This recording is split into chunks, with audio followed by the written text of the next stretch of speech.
à la présidentielle. En tout cas, c'est une fierté, c'est également un honneur, un plaisir de reprendre la main après plusieurs années d'absence. Lorsque le devoir vous appelle, vous y engagez.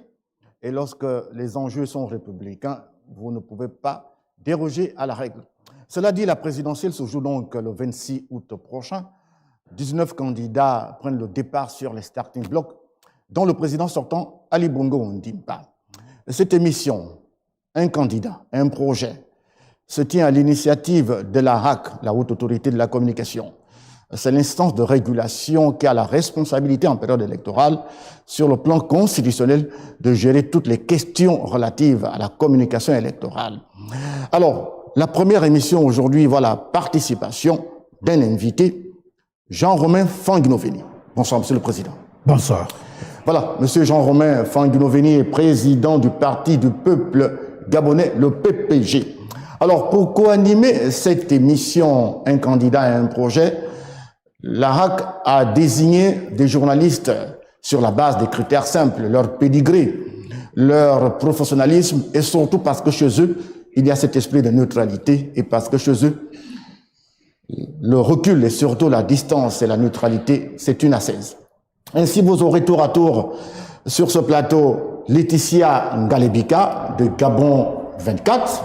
Bonsoir Laetitia. Bonsoir Sylvain. Ahmed Ryan Ndzengi de l'AGP, l'Agence gabonaise de presse. Bonsoir Ahmed. Bonsoir Sylvain. Et enfin Armel Mbina de Gabon Télévision. Sylvain, bonsoir à vous. Alors, Monsieur le Président, le principe de notre émission reste simple. C'est une structuration qui est bien pensée, bien conceptualisée. Nous allons discuter des thématiques qui sont connues de la plupart des Gabonais. Hein. C'est des questions qui portent sur la démocratie, l'état de droit, hein, des questions de liberté fondamentale. Mais surtout, le débat actuel hein, sur les modifications électorales, le bulletin unique.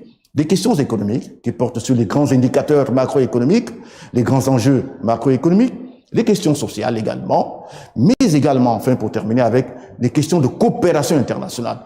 Le Gabon, quelle est sa place dans le monde? C'est important. Alors, Monsieur le Président, une question principielle, si l'on peut s'exprimer ainsi, des questions d'ouverture. Êtes-vous prêt à diriger ce pays et pourquoi? Tout à fait, merci. Avant de commencer à répondre à votre question, j'aimerais dire merci à Dieu de me permettre d'être là présent. À ce Dieu qui est unique, qui est partout, qui est parmi tous et qui est en tous. Vous savez, avant de venir à cette émission, je me suis dit, il faudrait que je m'offre 5 à 10 minutes pour me prendre une petite sieste. Ouais. Et à peine avais-je commencé à prendre ma sieste, dans une phase mi-éveillée, mi-endormie, j'ai entendu quelqu'un qui criait à côté de moi, trompette de Jéricho. Trompette de Jéricho. Trompette de Jéricho. Je me suis levé. Je me suis dit, qu'est-ce que ça veut dire? Évidemment, en bon chrétien, je suis parti, j'ai pris mon téléphone, je suis parti dans Google, j'ai tapé trompette de Jéricho. On m'a dit, et je découvre que c'est lié à l'effondrement du mur de Jéricho. Alors j'ai compris une chose, que si le sort m'a permis d'être le premier candidat à passer à cette émission, c'était un hasard heureux.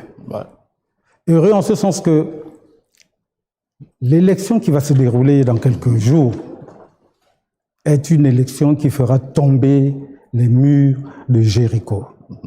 Mais à une condition, que ceux qui iront voter soient des trompettes, qu'ils émettent le bon son. Et je pense qu'il n'y a pas de hasard. Tout ce que Dieu fait est bon. En fait, en y réfléchissant, je me suis rendu compte que, ben tiens, comment ces murs de Jéricho peuvent-ils tomber? Pourquoi trompette de Jéricho? Mais comme une révélation, j'ai découvert que le bulletin unique qui a été mis en place était effectivement le mur de Jéricho qu'il fallait faire tomber.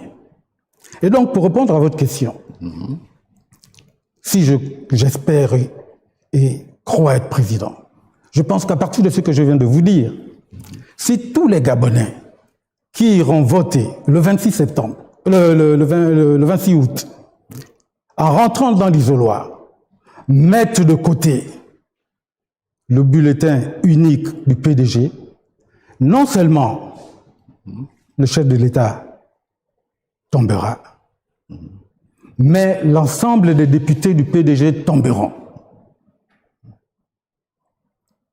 Et j'ai compris, en fait, le sens des trompettes de Jéricho. Et je me suis dit, ben, ça alors. Alors, je pense que oui. Vous êtes prêt? Je suis prêt. Je suis prêt. Je ne sais pas, je ne connais pas les plans de Dieu, mais moi, par principe, je ne perds pas, comme je l'ai dit en choriste. Dans tout ce que je fais, je gagne. Je ne perds jamais. Bien. Soit je gagne, soit j'apprends. Alors, Monsieur Jean-Romain Fanguinoveni, vous démontrez aisément votre détermination, votre volonté à diriger ce pays. Alors, vous avez commencé à évoquer cette question relative au bulletin unique. Le débat devient si dense, si prégnant, qu'aujourd'hui, il fait la une de l'information, parce que l'élection, c'est dans moins de 15 jours, quasiment. Bien sûr. Alors, pensez-vous, dans l'état actuel des choses, cette question peut être réglée avant d'aller aux urnes? Première chose. Si elle est maintenue en l'état, allez-vous y aller ou boycotter cette élection? Parce que vous refusez le bulletin unique. Non, je n'ai pas dit que je refuse le bulletin unique. Je viens de vous faire part d'une expérience personnelle où, pendant que je somnolais, j'ai entendu parler de trompettes de Jéricho. C'est spirituel. Oui, mais ce qui est spirituel, en fait, il faut ramener ça sur le plan matériel. Avec ramener à nous, c'était un moment, je me préparais à venir à cette émission. Alors, j'ai fait le lien avec l'élection. Mais donc, vous y automatiquement, allez? je vais y aller. Voilà. Pour faire tomber, comme on dit, les murs de Jéricho. Bien. Alors, au-delà de ce bulletin unique, l'opposition à laquelle vous appartenez s'est élevée contre ces modifications constitutionnelles qui sont intervenues, notamment au niveau de la loi électorale, la loi 1687 portant disposition commune à toute élection dans notre pays. En l'espace de 10 jours, 15 jours, beaucoup de modifications. Vous vous êtes élevé contre ça, vous maintenez votre position, ou on va comme ça à cette élection, simplement pour participer? Alors, il y a quand même des écueils qui sont là. Non, on ne peut pas, comme on dit, faire l'impasse sur ces écueils. Ah ouais. Vous savez, souvent on se demande, nous qui sommes à l'opposition, j'ai pas commencé, comme on dit, la politique aujourd'hui. Ouais. Durant des années, j'étais derrière le président Feu Mamboundou. J'étais, pour ceux qui s'en souviennent, l'une des rares personnes qui avait accompagné le président Mamboundou, rencontré le président Fomar Bongo, pour lui donner sa Bible, la Bible en question. Et tout ce qui s'était dit ce jour-là, c'est dans mon cœur. Donc la politique, je l'ai apprise auprès du président Mamboundou. À l'époque, le président Jean Ping était président de l'Union africaine. Mais quand il est venu rencontrer le président Mamboundou pour parler de l'apaisement qui était nécessaire pendant cette séquence particulière, mais j'étais à côté du président Mamboundou. Quand l'ambassadeur Jean-Marc Simon s'est déplacé pour venir s'assurer que l'UPG allait jouer le jeu de la transition, parce que le défunt président étant, comme on dit, décédé, Madame Romombe est arrivée, comme on dit, comme président intérimaire. Effectivement, nous, à l'époque, à l'IPG, on avait, comme on dit, un principe. On voyait les choses, on se disait, bon, Omar Bongo est parti, Madame Romombe arrive, il faudrait que le gouvernement qui soit fait puisse refléter la physionomie, comme on dit, des forces politiques en présence. Et que là-dedans, qu'il y ait la majorité, qu'il y ait l'opposition et que la société civile aussi soit présente. Et on était décidé et on s'était préparé pour l'imposer. Bien, alors c'est l'histoire. Hein. Oui.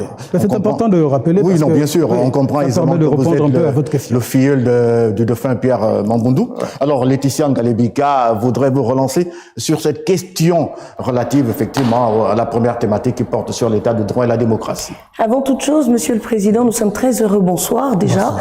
Merci d'être avec nous sur ce plateau. Nous aimerions savoir quel est votre projet de société. Avant toute chose, emmenez-nous dans votre univers pour que nous puissions aller point par point pour comprendre ce que vous proposez à la nation gabonaise. Quel est-il ce projet de société que porte Jean-Romain Fanguine-Oveni devant les Gabonais qui vous suivent en direct sur plusieurs chaînes nationales? Alors, mon projet de société est un projet pour remettre le Gabon sur les rails. Non seulement présentement, mais pour l'intérêt des générations futures. Mon projet de société a deux volets. Il y a un premier volet qui est un volet politique. Et ce volet politique, il y a quelque chose de fondamental. C'est la commission vérité, réconciliation que je compte mettre en place pour l'apaisement dans ce pays. Parce que figurez-vous que depuis 90, à chaque fois qu'il y a eu des élections présidentielles, en 93, en 98, en 2005, en 2009, en 2016, il y a eu toujours des morts à l'issue de chaque scrutin. Tout simplement parce que les règles du jeu n'ont jamais été respectées comme il le fallait. Et donc, il y a des compatriotes, il y a des familles qui ont perdu des gens qui sont chers. Et je pense que toutes ces personnes qui sont parties ont besoin de reposer en paix, que leur âme repose en paix.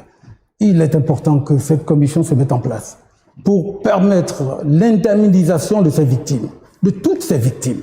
Ça, c'est de un. De deux,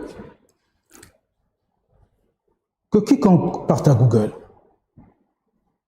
tape PIB, le produit intérieur brut du Gabon. Il est, comme on dit, indiqué en dollars. Mais si vous le convertissez, il donne le chiffre de 12 000 milliards de francs. Mais vous comprenez pourquoi le Gabon est attractif. Au moment où je vous parle, si vous tapez sur Google, mais c'est 12 000 milliards de francs que représente le PIB du Gabon. Le résultat? Pardon? Le résultat? Le résultat, c'est que on regarde le PIB par habitant. Oui. Ça donne un montant de 5 millions par habitant. Est-ce qu'au Gabon, chaque habitant a 5 millions dans l'année? Monsieur le Président, nous allons revenir sur ces questions économiques. Nous allons revenir sur ces questions. Restons sur la question vérité et réconciliation. Alors, oui. Vérité et réconciliation, j'allais, comme on dit, en continuer. Beaucoup de gens ont eu la signature de l'État.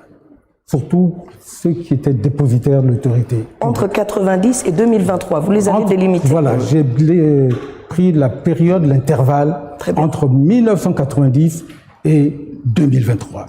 Toutes les personnes qui ont profité d'une manière ou d'une autre des deniers publics devront volontairement venir rembourser une quote-part significative de leurs avoirs dans cette commission.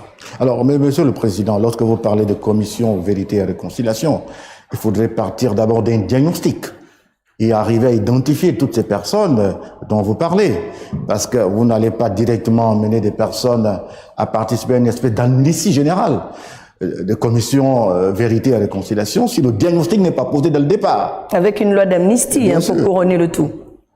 Tout à fait. Oui. C'est-à-dire que c'est la commission Vérité et Réconciliation qui donnera le ticket à l'amnistie. D'accord.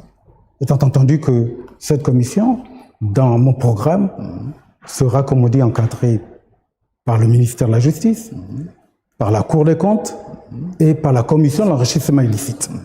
Il va de soi que quelqu'un qui sait très bien qu'il a profité des deniers publics et qui volontairement ne veut pas, comme on dit, se présenter à sa propre initiative à cette commission Vérité Réconciliation. Vous irez le chercher? Oui, on le convoquera. Ouais.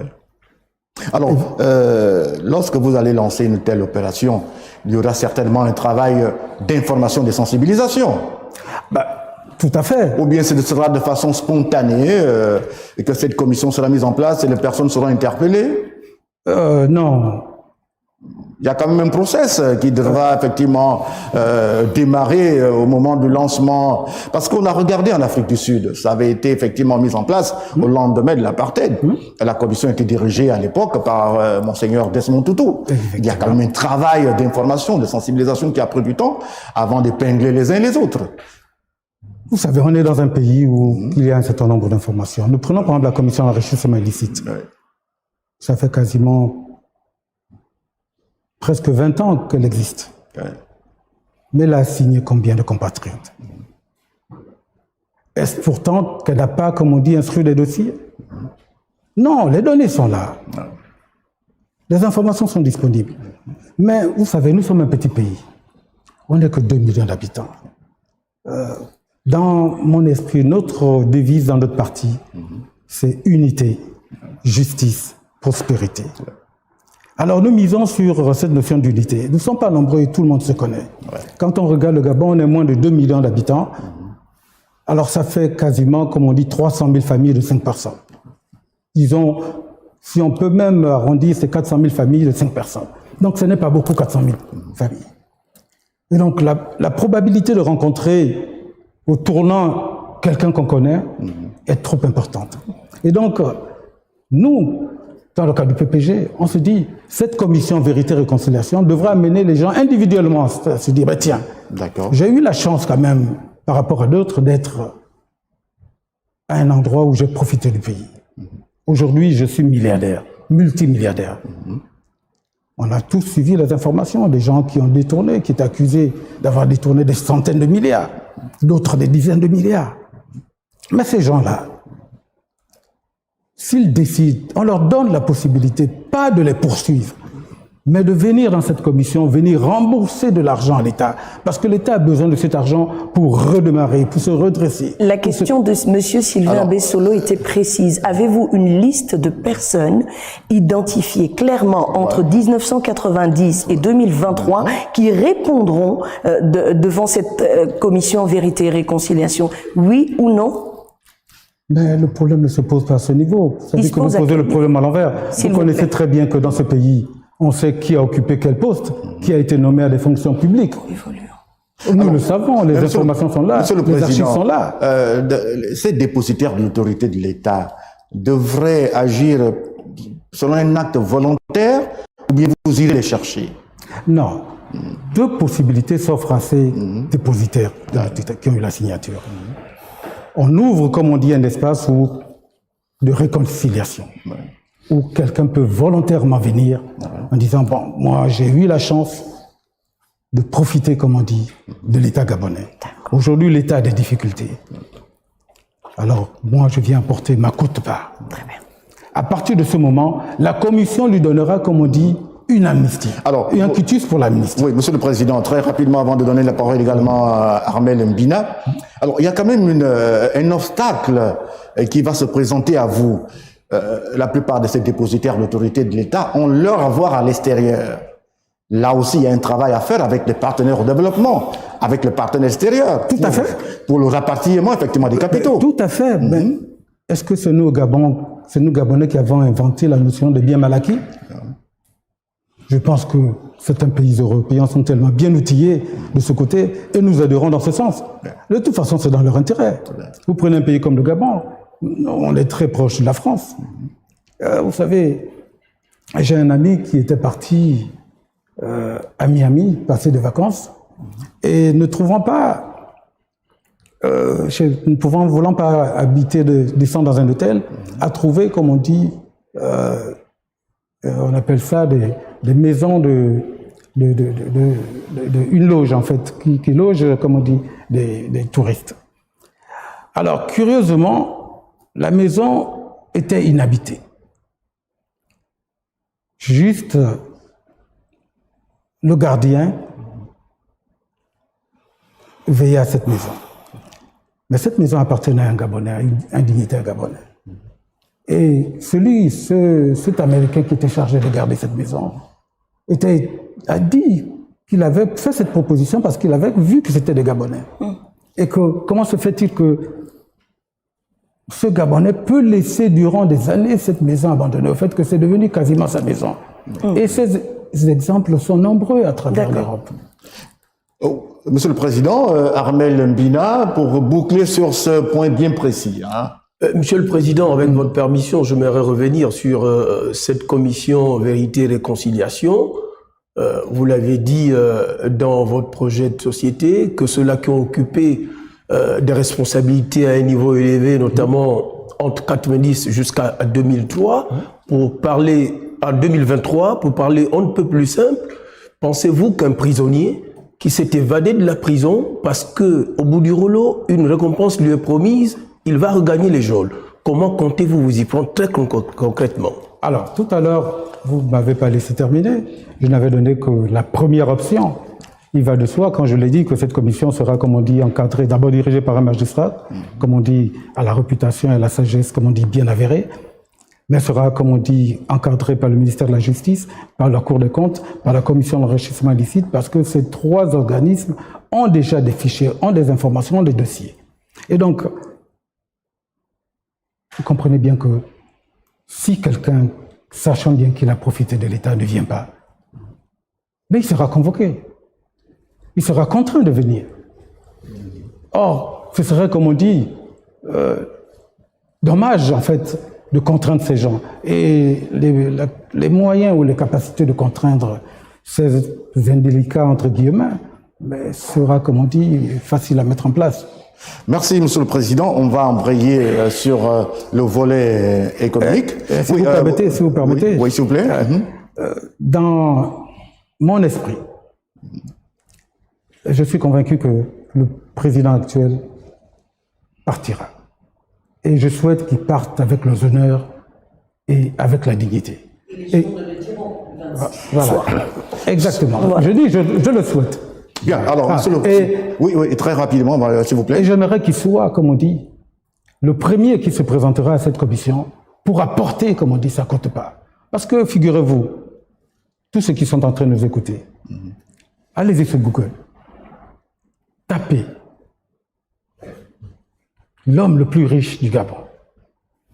Automatiquement, c'est le nom du président de la République qui apparaît. Votre source principale, c'est Google, apparemment. Mais c'est la source internationale. S'il vous plaît. Voilà. Aujourd'hui, c'est la source internationale, parce que sinon...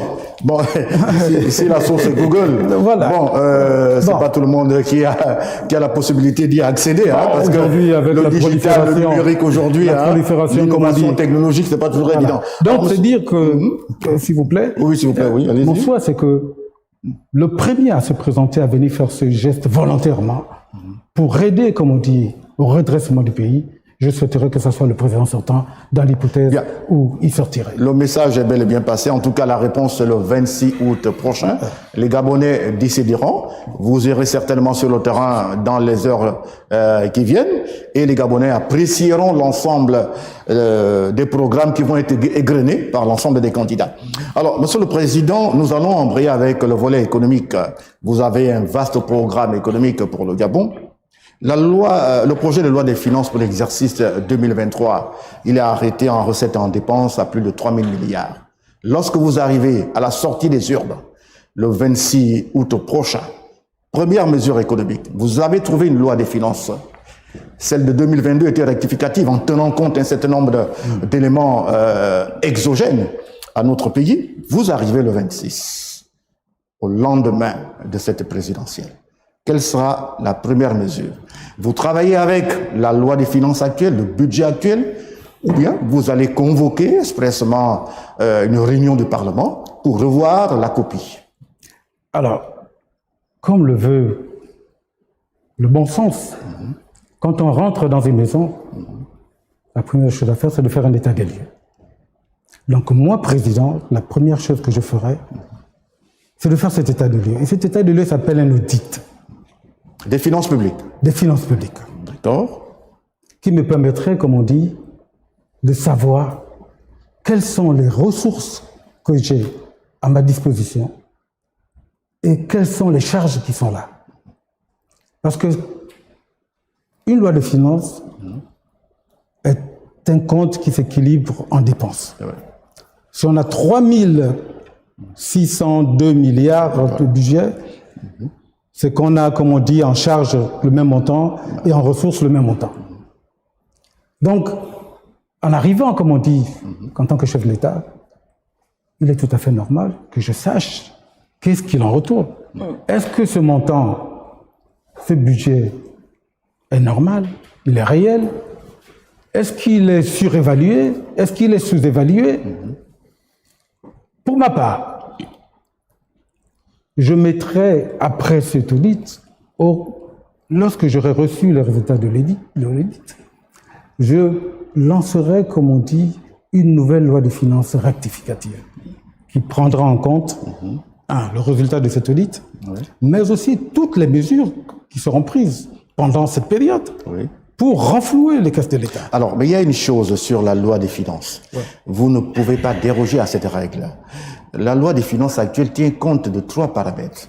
Il y a d'abord le recensement général de la population qui a lieu en ce moment. Il y a également la situation qui prévaut en Ukraine. Il y a ces élections générales. On n'y peut rien. Donc, lorsque vous arrivez, vous lancez un audit, mais il y a quand même des éléments que vous trouvez sur... Vous ne pouvez pas balayer d'un revers la main. Le cas, par exemple, du recensement général de la population qui se fait tous les 10 ans. Tout à fait. Dans quelles conditions vous allez lancer un audit alors qu'il y a effectivement ces paramètres qui sont inévitables et incontournables? L'audit est déjà une décision politique. D'accord. Voilà. C'est-à-dire que l'audit n'empêchera pas, comme on dit, le fonctionnement, la poursuite, le fonctionnement normal, comme on dit, du pays. Mais si je suis élu, c'est pour 5 ans. Mon audit se fera le premier mois. Et automatiquement, et même avant de faire un audit, quand on est élu président, quelle est la tradition? C'est d'abord de faire un gouvernement. Et c'est ce gouvernement qui est chargé, comme on dit, de faire cet audit. Très bien. Et ce gouvernement, quand il vient, il prend, comme on dit, les dossiers qu'il trouve sur la table. Et donc, c'est en fonction, comme on dit, de cet audit que nous allons travailler.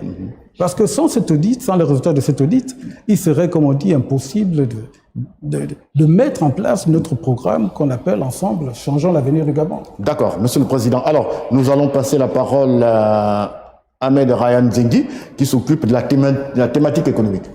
Bonsoir, Monsieur le Président. Merci, Sylvain Abesselo, de rappeler que je m'occupe plutôt de la thématique liée à la coopération internationale. Mais vous avez une question sur un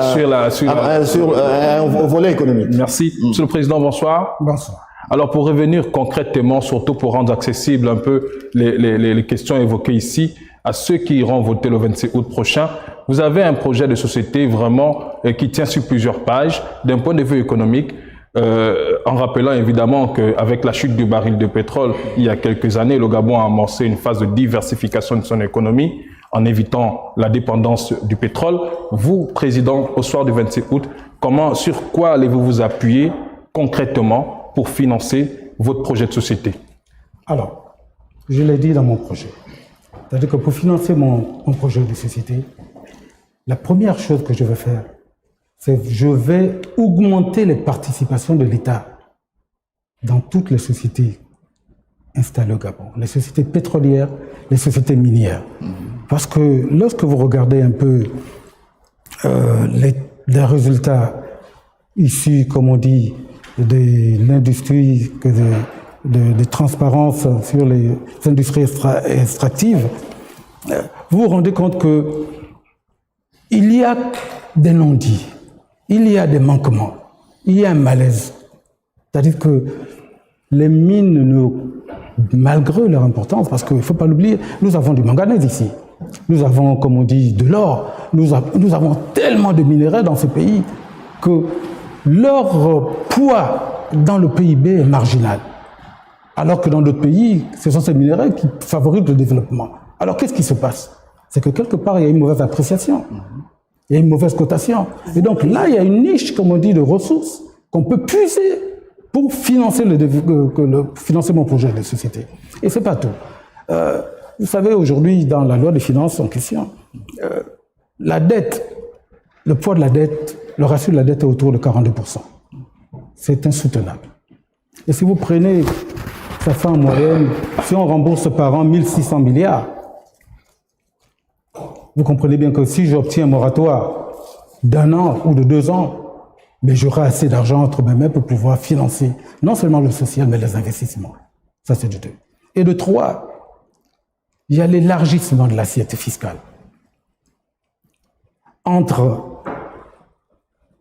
l'augmentation, comme on dit, ou la généralisation, par exemple, de l'IRPP. Je prends aujourd'hui, prenons les sociétés qui ont, comme on dit, des statuts particuliers. Par exemple, toutes les sociétés qui sont installées en coque, le personnel ne paye pas des impôts. Ils sont payés, comme on dit, bon, en deçà, comme on dit, d'un montant qui leur permettrait de payer l'impôt sur le revenu des personnes physiques. Or, si on multiplie le nombre de gens capables de payer, comme on dit, cet impôt dans ce pays, l'État aura, comme on dit, par ce biais, de l'argent supplémentaire. Monsieur le Président, à vous entendre parler, on comprend que vous voulez appuyer sur la pression fiscale pour soutenir votre projet financier. Mais est-ce soutenable, Monsieur le Président, avec le nombre de populations, partant du nombre de populations que nous avons, avec la richesse de notre sous-sol, pourquoi choisir d'appuyer sur la pression fiscale? Je ne commencerai pas par appuyer sur la pression fiscale. Trop d'impôts tue l'impôt, hein? Tout à fait. Vous connaissez l'adage? Oui, tout à fait. Mais à côté de ça, vous comprenez bien que nous avons déjà, il y a des ressources disponibles. Le pétrole, nous avons encore du pétrole. Et nous en avons encore pour longtemps. Je vous prends, comme on dit, un exemple. Dans les années 2000, on disait que Rabikunga c'était terminé et qu'il fallait envisager l'après-pétrole. Nous sommes en 2023, Rabikunga produit encore toujours du pétrole.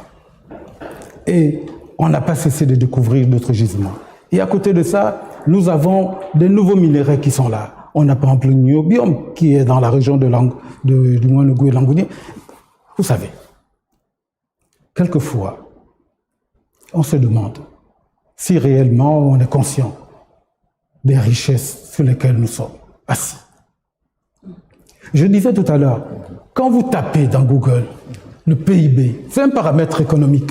Mais c'est difficile de vous écouter, Monsieur le Président, puisque vous avez pour référence Google, c'est très compliqué pour quelqu'un qui prétend diriger notre pays, qui se base sur Google, qui souhaite diriger notre pays. C'est très difficile de comprendre ce que vous avez à dire, Monsieur le Président, mais excusez, concrètement, les populations de Malinga, de Mimongo, de Mimvoul ou de Bitam, qu'est-ce qui fera que ces populations votent pour vous le 26 août prochain?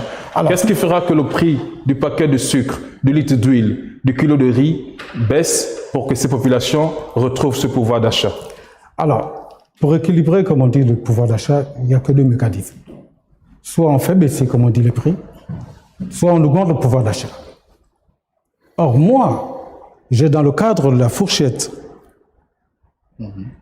de mes promesses sociales, le projet d'augmenter les allocations familiales qui passeront de 8 000 à 25 000 francs par enfant, par mois.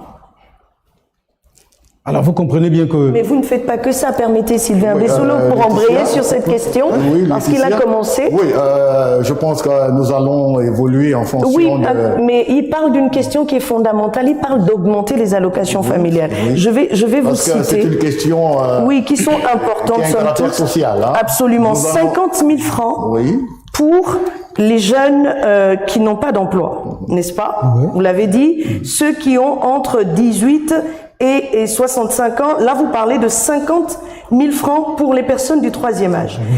On prend 50 000 francs par individu sur 12 mois, pendant 5 ans. Je vous laisse faire le calcul à la maison. Quand vous avez fini, on arrive à 3 millions. Quand vous faites 3 millions par, par 100 personnes pour les jeunes, Pour les personnes du troisième âge, où allez-vous trouver l'argent? Aujourd'hui, il est facile de critiquer ce qui s'est fait en face, mais les Gabonais vous regardent et veulent savoir pourquoi ils vont voter pour vous, d'où la question de mon confrère à côté. Alors, l'argent est là. Tout à l'heure, je disais, pour trouver de l'argent, la première chose, ça va être, comme on dit, négocier un moratoire.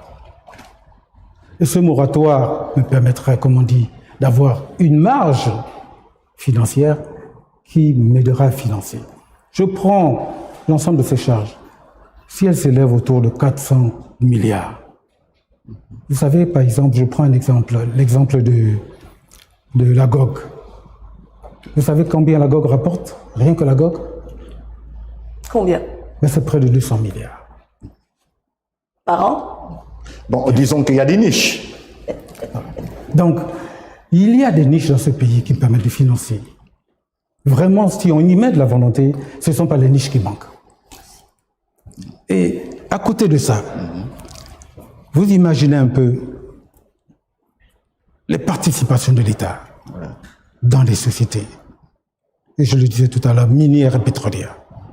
Si ces participations sont augmentées, ne fût-ce que de 5%, automatiquement, par là, nous aurons un revenu supplémentaire, un montant, comme on dit, un coussin, comme j'appelle un coussin financier, qui nous permettrait de financer, comme on dit, ces besoins sociaux. Bien, alors Monsieur le Président, on va passer la parole à Armel Mbina. Oui, vous voulez je voulais ajouter, avant vous que savez, je prenne la parole, s'il vous plaît, oui. La commission vérité-réconciliation, effectivement, ça va être une niche qui va récupérer de l'argent, énormément d'argent. Parce que beaucoup de Gabonais se sont enrichis à travers l'État. Bien, de toute façon, le message est déjà passé sur ce point bien précis. Armel Mbina, pour le volet économique, nous allions assez vite, compte tenu du temps. Merci Sylvain. Parlons un peu, Monsieur le Président, de la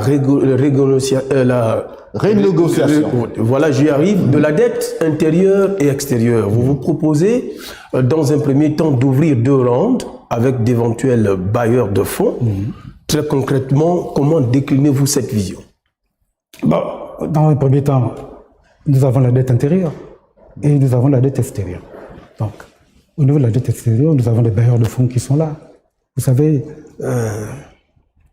le Gabon est un pays qui a une signature en or. Dernièrement, je crois qu'il y a quelques jours, la Caisse française de développement vient de donner au Gabon, en fait, près de 53 milliards. Quand bien même, moi, en tant qu'opposant, je critique cette manière de faire. Parce que financer, donner à un pays ou à un gouvernement 53 milliards alors que le processus électoral est lancé, c'est comme encourager, c'est comme financer, comme on dit, l'adversaire. Donc, c'est vrai qu'ils disent que c'est une dotation qui était prévue depuis 2022, mais pourquoi avoir attendu, comme on dit, août 2023 pour la décaisser? Donc, ça veut dire quoi? Au-delà de ça, mais notre pays est crédible. Pourquoi il est crédible? Parce que nous avons des richesses ici. Nous avons la capacité de créer de la richesse. Parce que la richesse, ça se crée. Et nous avons une jeunesse bien formée, intelligente. Nous avons des compatriotes qui ne demandent, comme on dit, qu'à avoir leur chance pour pouvoir apporter leur contribution au développement de ces pays. Alors, au sujet de la dette intérieure, il existe le club de Libreville. Oui. Vous travaillez avec le club de Libreville pour apurer cette dette intérieure? Mais la première chose que je ferai, mais s'il faut, je ferai auditer cette dette. Est-ce qu'elle est réelle? Il faut que je sache quel est son volume réel et quelle est sa valeur réelle. Il faut que je sache à quoi elle a servi. Il y aura beaucoup d'audits, un peu partout dans tous les secteurs. Hein. Ça fait beaucoup d'argent. Écoutez, tout simplement parce que il n'y a jamais eu... Ça fait 52 ans qu'il n'y a pas... Ça fait presque 52 ans qu'il n'y a pas d'alternance dans notre pays. 56 ans qu'il n'y a pas d'alternance. Armel Mbina, la suite? Vous vous proposez par ailleurs de mettre sur pied une banque nationale de développement en vue de renforcer les missions de la Caisse de dépôt et de consignation. Trouverez-vous cet argent? Un schéma, succinctement. Bon, tout à l'heure je vous disais, si nous arriverons à obtenir, de toute façon nous y arriverons, parce que quand on est, comme on dit, en position de force, on arrive à négocier à des conditions favorables. Si nous arrivons, comme on dit, à avoir un moratoire sur le remboursement de la dette, rien qu'en s'appuyant, comme on dit, sur les paramètres du budget 2023, nous pourrons avoir 1600 milliards de disponibles qui ne seront pas affectés à la dette. Pourquoi? Parce qu'on aura eu un moratoire d'1 an. Et avec 1600 milliards, on a assez pour financer le capital de cette banque. Mais vous trouvez tout cet argent-là où, Monsieur le Président? Dans les audits, il a relevé. Oui, Mais je le dis, l'audit permettra de savoir quelles sont les ressources disponibles présentes au moment où je prendrai, comme on dit, les commandes du pays. Et c'est tout à fait normal. Il faut que je sache bien qu'est-ce qu'il y a dans la caisse. Si les caisses sont vides, il faudrait que je comprenne pourquoi elles sont vides. Alors, et qu'est-ce qui a été fait? d'où justement ma préoccupation. Oui. Alors, je suppose que les caisses ne peuvent pas être vides, dans ce sens qu'il y a un budget qui a été, comme on dit, annoncé, publié. Et donc ce budget n'a pas été fait, comme on dit, exprimé. Alors, Monsieur le Président, nous allons aborder des questions pratiques. Au Gabon, comme un peu partout en Afrique, les assiettes sont désespérément vides. Vous arrivez au lendemain de la présidentielle. Le Gabonais vit quasiment avec moins $1 par jour, à peu près, moins de 1000 francs CFA. C'est assez difficile. Vous allez lancer une série d'audits. Trop d'audits tuera l'audit. Parce qu'à un moment, il faut les financer. Et le gros problème dans ce pays, c'est que parfois, on n'a pas les résultats d'audit. Parce qu'en fait, ils ne sont pas officiellement communiqués. Les assiettes sont désespérément vides. Les familles ont du mal à s'en sortir. Elles vivent dans un état inexcusable de dénuement. Vous arrivez, il faut leur donner à manger, entre guillemets. Quel est le plan? Est-ce que c'est l'audit tout de suite? Est-ce qu'il y a un schéma clair à ce niveau? Par rapport à cette question relative, effectivement, à la possibilité pour les ménages de manger à leur faim. Tout à fait. Il faut savoir que l'audit ne va pas, comme on dit, arrêter le fonctionnement du pays. L'audit, c'est un mécanisme qui sera mis en place, mais pendant ce temps, l'État continuera à fonctionner, la vie continuera à fonctionner. Et donc, j'ai dit tout à l'heure dans le cadre, comme on dit, de soutien aux ménages. On a une batterie, comme on dit, d'aides que nous allons apporter, de prestations 50 sociales. 000 au chef de famille. 50 000 francs au chef de famille. Je prends un exemple. Prenons une femme qui a 4 enfants. Ben, elle aura 100 000 francs au titre des allocations familiales par mois à raison de 25 000 francs. Et son statut de chef de famille, parce que dans mon entendement, le chef de famille, c'est la personne qui garde les enfants. Tout à fait. Elle aura 50 000 francs qui seront donnés. Et si dans ce foyer, il y a une personne de 3e âge, il va y avoir en plus 50 000 francs. Alors, vous prenez une famille qui n'avait rien, qui vivait avec $1, comme le dit M. Abesselo, et qui du jour au lendemain se retrouve Avec 100 000 francs. avec 100 000 francs.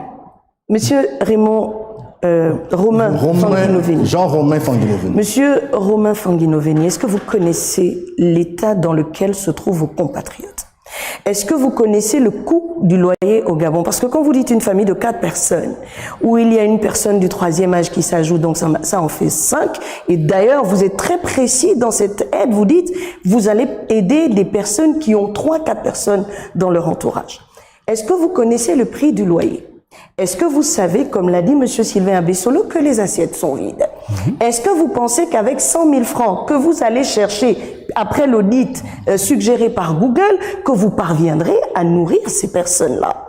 Tout à fait, madame. Avec 100 000 francs au Gabon. Aujourd'hui, qu'est-ce que les 5 gens... personnes. Les gens n'ont rien. Vous l'avez bien dit vous, tout à l'heure vous-même. Les assiettes sont vides. Les poches sont vides. Les gens regardent à gauche, à droite. Aucune aide ne vient. Est-ce que c'est une vue de l'esprit ou c'est une... Non, c'est une réalité. Écoutez, Concrètement, vous allez le faire comment? Chaque mois, vous allez donner 50 000 à un père de famille, à l'autre, mais vous ne lui donnez pas du travail, vous lui donnez 50 000. Non, nous sommes en train de Il par- devra se soigner, nourrir ses enfants, payer le loyer, l'électricité, nous sommes en train de parler, comme on dit, d'une catégorie de personnes. Gabonais Les personnes les économiquement plus faibles. vulnérables. Voilà, les personnes, les Gabonais, comme on dit, économiquement faibles. Aujourd'hui, ce programme ne concerne pas les gens qui sont à l'aise, les gens qui gagnent 1 million, 2 millions, qui gagnent entre la fourchette de 500 000 francs et plus. Monsieur le Président, est-ce que ce n'est pas contribuer à clochardiser ces personnes? Tout à fait. Puisque l'objectif n'est pas de les maintenir dans cette situation de Gabonais économiquement faible. L'objectif est bien au-delà, de les ramener à une situation plus stable Mais économiquement. ce n'est pas tout ce que nous Et proposons. là, nous sommes sur des questions sociales. Oui, hein. Voilà. mais à côté de ça, On est obligé de gagner du temps. nous hein. avons, comme on dit, quand on mettra, comme on dit, cette banque nationale de développement, mais c'est une banque qui donnera des facilités, comme on dit, d'accès à des crédits immobiliers. C'est-à-dire que, pour reprendre ce que Madame disait, au lieu que la personne reste locataire, l'État va viabiliser les parcelles de terrain. Et cette personne pourra se lever, aller emprunter de l'argent auprès, comme on dit, de la nouvelle banque qui sera créée. Très bien. Emprunter 5 millions, 10 millions, 20 millions, qui pourra rembourser dans 10 ans, comme ça se fait dans les autres pays. Le temps joue en Voilà. notre défaveur. Et cet argent sera, comme on dit, la garantie sera portée par la caisse de dépôt de consignation. Très bien. Et parlons de logement. Que prévoyez-vous? Les Gabonais vous regardent. Ils ont envie de vivre dans des maisons décentes puisque, selon vous, l'audit d'ailleurs qui vous permettra de savoir ce qu'il y a dans la caisse et en regardant sur Google, vous avez Non, eu... pas Google. Encore Google une aujourd'hui. fois. Non, attends, madame. Oui, non, mais allons-y à ma question.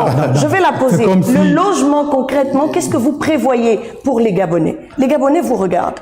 La politique du logement vue par Jean-Romain Fanguinoveni est laquelle? Alors, ma politique, elle est simple. Je viabilise une parcelle, des parcelles. J'ouvre à côté la possibilité à la personne qui arrive à prendre cette parcelle de venir emprunter de l'argent en fonction de la maison que cette personne elle-même veut construire. Si quelqu'un veut construire une maison de 4 chambres ou de tel standing, va emprunter 10 millions, 20 millions, 30 millions. Ça, c'est lorsqu'on a un revenu à la fin du mois. Je suis Gabonais. Attendez, laissez-moi économiquement terminer. faible. Très bien. Madame Laetitia, Laissez-moi s'il vous plaît. terminer. S'il vous plaît. Mais le Gabon, pourquoi la caisse de dépôt va jouer un rôle? Parce que même si la personne est bien locataire, elle paye un loyer. Mais au lieu de payer un loyer, si cette personne se met à utiliser cet argent qu'elle utilise pour payer son loyer, pour rembourser le crédit qui lui permet, comme on dit, d'être propriétaire, je pense que c'est une opportunité que tout le monde saisira. D'accord. Par la Allez-y, suite, j'ai les Laetitia, questions le gars sociales. débutant. Vous avez une politique assez vague quand même Ah, non, parce non, non, qu'elle s'adresse à une catégorie de personnes salariées. Ces personnes sont des personnes qui vont chaque fin du mois percevoir un salaire. Sauf qu'il ne s'agit pas de cette catégorie. Dans votre projet de société, vous parlez plus des Gabonais économiquement faibles. Mais tournons la page de logement. Parlons de santé. Attendez. S'il vous plaît. Madame Allez-y. Ngalébika, s'il vous plaît. Ouais. Le président va essayer. Vous comprenez que c'est quoi le problème dans notre pays? Le problème ne se situe pas au niveau de la classe, les 10-15% des Gabonais qui sont aisés, qui chaque 25 du mois touchent, comme on dit, un salaire, construisent des maisons, achètent des voitures, voyagent, vont aller partout. Mais concerne les 85% de Gabonais qui vivent dans la pauvreté, qui subissent la pauvreté, et qui représentent, comme on dit, une bombe à retardement pour notre pays. Selon votre audit. Vous avez C'est des pas chiffres. encore... C'est un constat. C'est hein. évident. C'est un constat. Très bien. C'est évident. D'accord. C'est-à-dire que nous vivons tous au Gabon. Vous avez 1 heure pour présenter votre projet. On peut Oui, évoluer voilà. sur le plan de la santé. Vous avez décidé, vous souhaitez, une fois parvenu à la tête de l'État, faire fusionner la CNSS et la CNAMGS pour arriver à une entité, une seule, que l'on va appeler ONSS, l'Office national de sécurité sociale. Pourquoi? Qui va en bénéficier et qui va financer? Alors, vous savez, quand vous arrivez par exemple dans des pays comme la France, où j'y ai été, la première chose quand vous arrivez dans le pays, on vous demande de vous immatriculer, comme on dit, à la sécurité sociale. Et c'est à partir de cette immatriculation que vous pouvez, comme on dit, faire toutes les formalités. Donc, mon projet de fusion de la CNSS et de la CNAMGS permettra, comme on dit, de renforcer les capacités, comme on dit, de prestations sociales dans notre pays. Parce que cet office aura d'un côté à s'occuper, comme on dit, des allocations familiales et des pensions retraite, et de l'autre côté, à assurer, comme on dit, l'assurance maladie.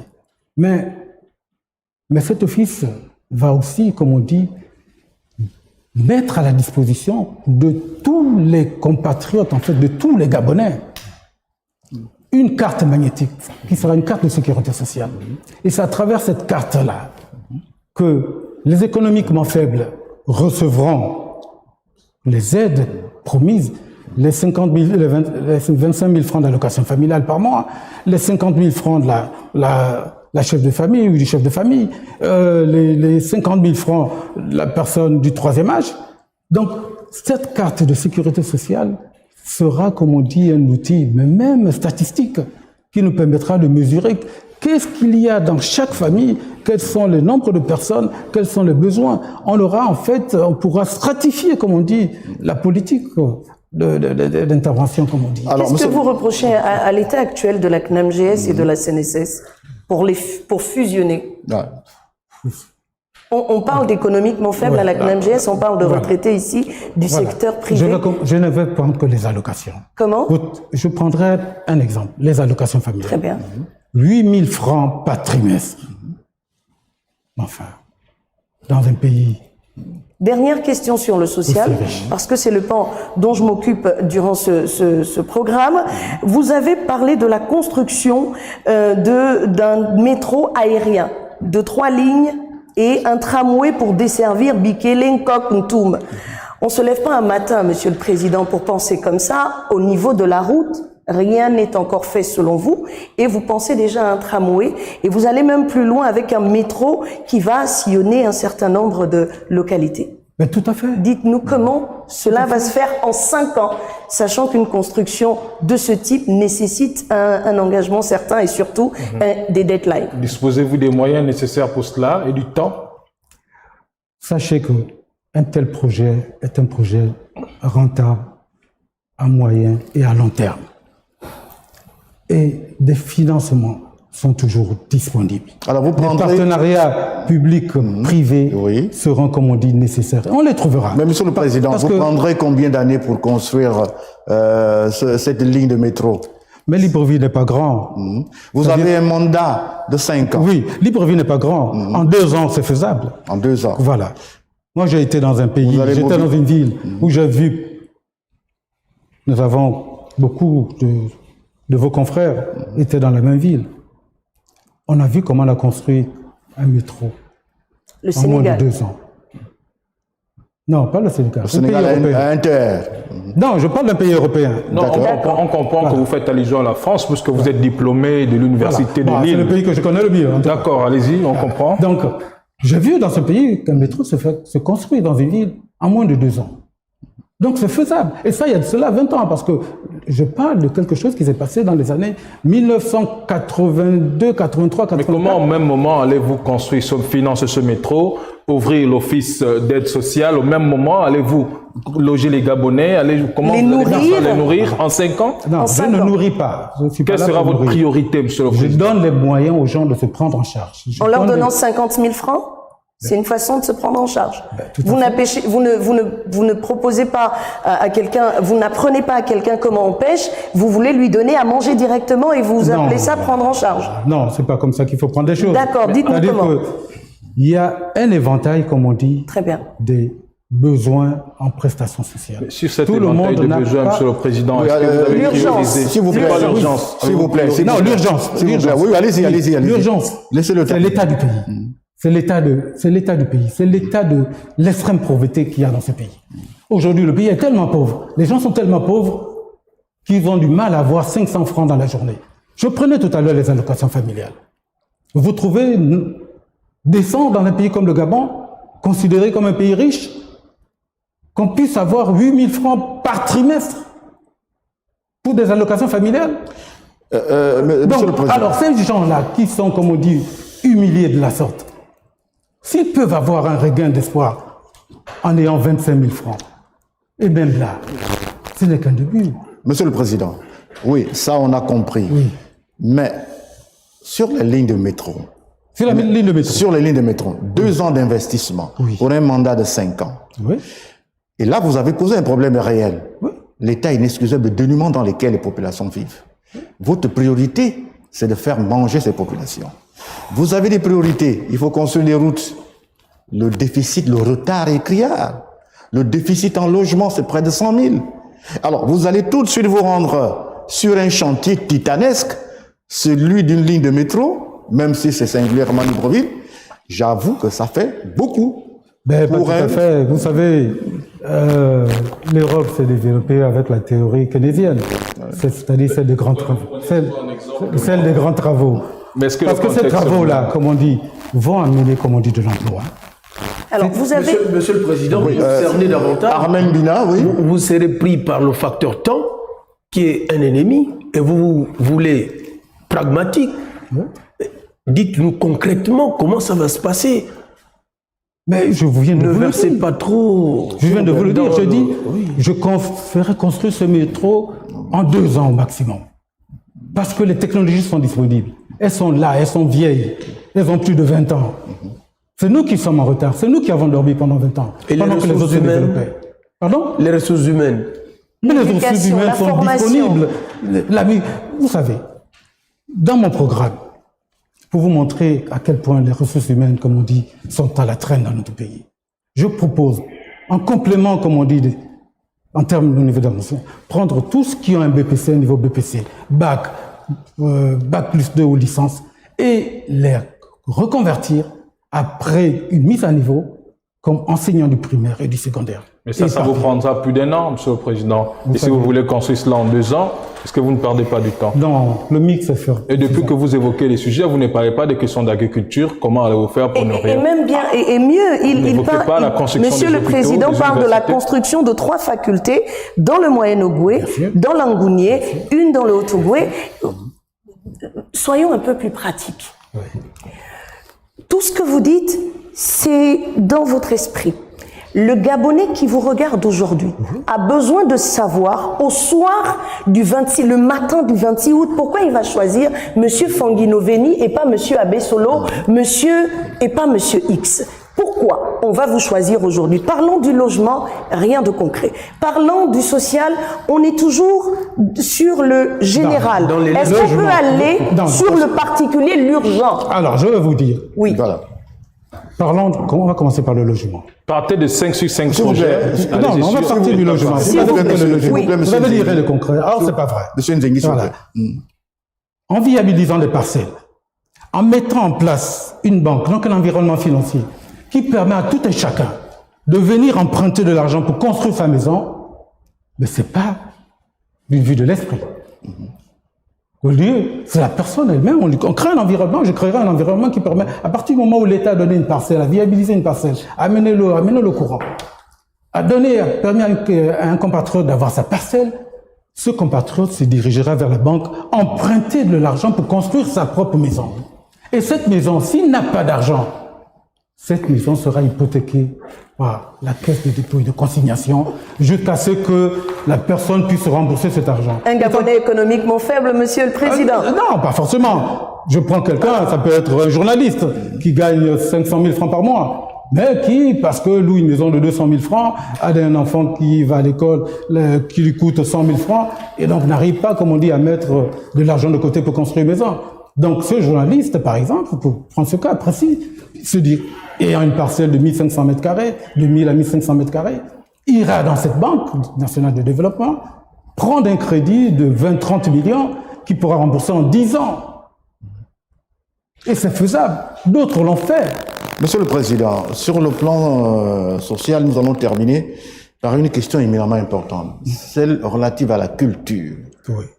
Alors, vous avez un plan particulier pour sauvegarder notre patrimoine, pour rapatrier, comme l'a fait d'ailleurs le Bénin, les objets d'art. Vous vous souvenez qu'il y a eu une actualité où un masque fan a été vendu aux enchères publiques à Montpellier en France, oui, à coût de milliards d'euros. À coût de milliards. Alors, vous avez un programme tout à ce fait. niveau, sur le plan culturel, avant d'enchaîner avec les questions de coopération internationale? Oui, sur le plan culturel. Je vais, comme on dit, promouvoir dans chaque province un centre culturel local. Et ce centre culturel aura, comme on dit, pour mission la valorisation de la culture de la localité. Toute la culture. C'est-à-dire que là-dedans, ça va être une pépinière d'apprentissage de nos langues maternelles. Parce qu'aujourd'hui, on a des enfants qui ne parlent plus nos langues. Et il n'y a pas un environnement aujourd'hui qui a été développé pour permettre de parler le fang, écrire le fang, parler le mienais, écrire le mienais, parler le pounou, écrire Et le mienais. l'agriculture. Et l'agriculture, oui. Mais nous en avons besoin et ça fera partie, comme on dit. Vous pensez que pourquoi on met cette banque? Il y a beaucoup de jeunes qui sont là, oisifs, mais qui ne cherchent que des opportunités. Nous allons développer des entrepreneurs agricoles en leur poussant d'aller investir dans l'agriculture vivrière. Et cela est faisable. Ce sont les moyens qui manquent. Nous allons encourager cela. Mais avant justement, Monsieur le Président, d'intéresser ces jeunes au volet agricole, est-ce que vous avez pensé au préalable à la formation de ces jeunes pour un meilleur rendement, pour une meilleure productivité? C'est évident. On ne s'improvise pas dans quelque chose. Il faut le dire. Ah oui, parce que il va y avoir dans certaines régions, je prends une région comme celle de Volentèbe, qui est une région traditionnellement agricole. Dans mon projet de société, j'ai un institut supérieur d'agronomie que je compte installer dans cette province, avec, comme on dit, un centre de formation des techniciens. Là-bas, effectivement, non seulement les jeunes qui s'intéresseront au métier de l'agriculture iront se former là-bas et auront, comme on dit, un accès privilégié dans les financements qui seront disponibles pour entreprendre dans ce domaine et même dans l'agroalimentaire. Oui, alors Monsieur le Président, alors nous, tout doucettement, on tire vers la fin parce que nous avons un temps qui est bien calibré. Hein. La haute autorité de la communication nous exige de tenir les délais, c'est-à-dire 1 heure, parce que juste après, un quart d'heure après votre émission, nous allons recevoir un autre candidat à cette présidentielle. Alors, juste un mot sur la question de la coopération internationale, la place du Gabon dans le monde. Quelles relations allez-vous établir avec les partenaires au développement, avec les partenaires bilatéraux? Vous savez que nous vivons dans un monde planétaire, multipolaire. Et donc, personne ne peut échapper, comme on dit, à cette coopération. La coopération est nécessaire. D'abord, premièrement, au niveau du bon voisinage, toujours renforcer les relations avec nos voisins, le Cameroun, le Congo, la Guinée équatoriale, mais avec le partenaire traditionnel. Parce que, vous savez, l'État est éternel, le Gabon est éternel. Tout ce qui a un début a une fin. C'est-à-dire que moi, président, oui, je serai là, mais je partirai, un autre viendra. Et ce que je ferai, ce n'est pas pour moi, c'est pour, comme on dit, le pays. Et donc, il y a des traités qui ont été signés. Il y a des engagements qui ont été pris avec certains partenaires. Oui, moi, président, je les respecterai. C'est vrai que certains, comme on dit, nécessiteront des aménagements. Dans la coopération internationale, il y a des questions qui fâchent. Oui. Lesquelles? Par exemple, la question du franc CFA.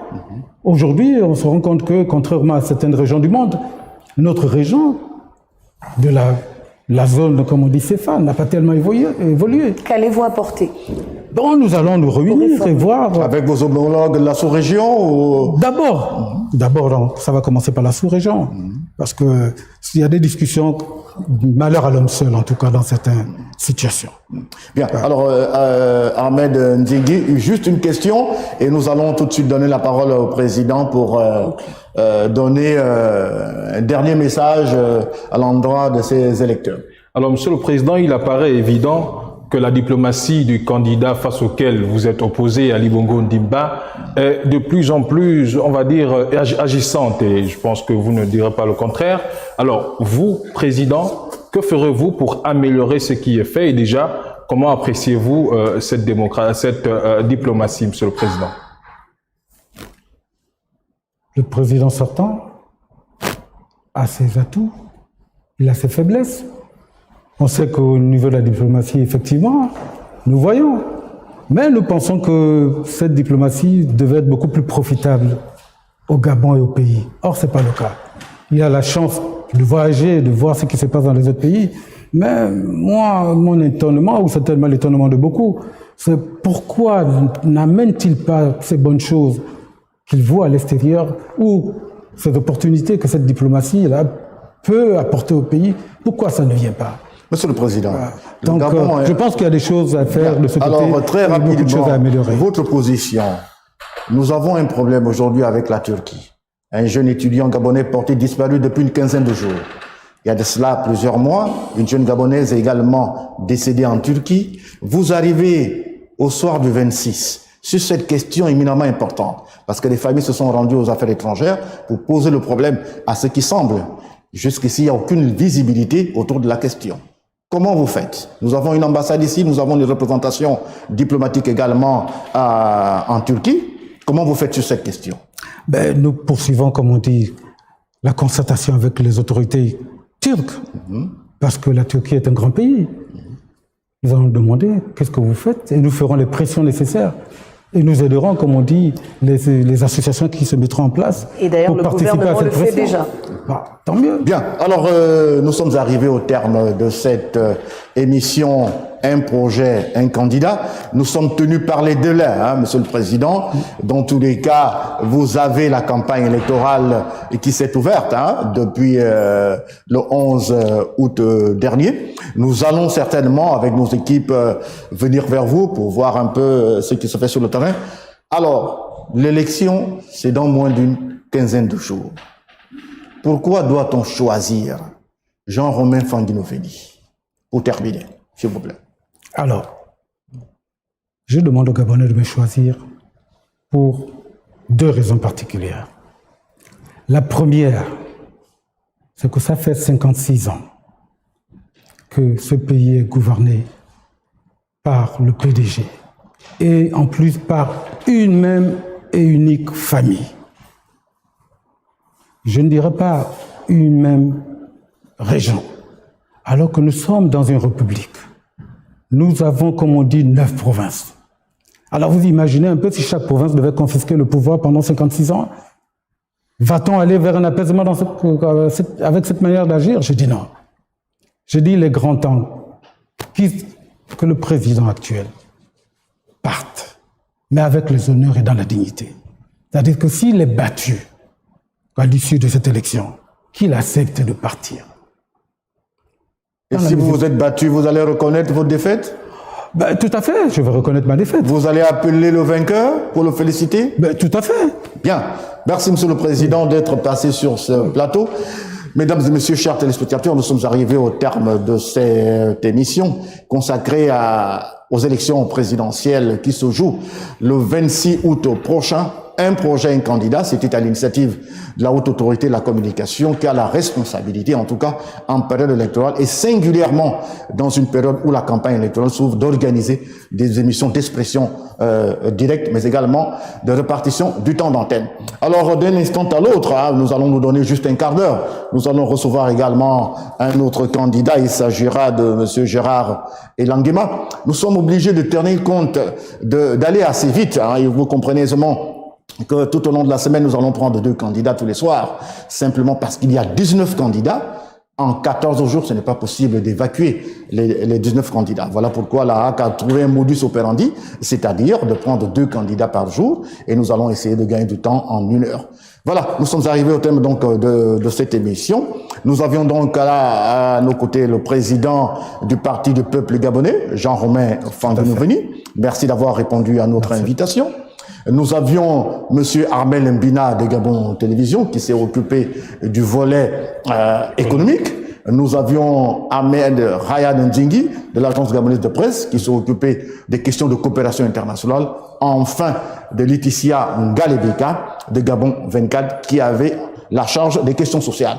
Bonsoir chez vous, portez-vous bien et à bientôt.